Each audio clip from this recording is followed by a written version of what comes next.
Prepare the necessary tools and a new temperature sensor at point C. Remove the 4 screws connecting the platform and move the platform away.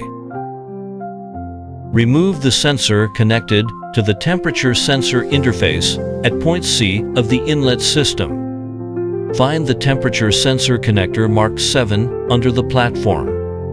Remove the sensor and insert the new sensor.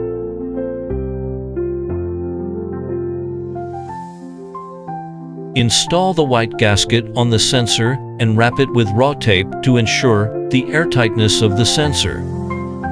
Clean the temperature sensor interface at point C of the inlet system, insert the sensor and tighten the screws. Observe whether the temperature at point C is displayed on the screen. Put the platform back to its original position and install the screws. Complete the replacement of the temperature sensor at point C of the gas phase tank inlet system.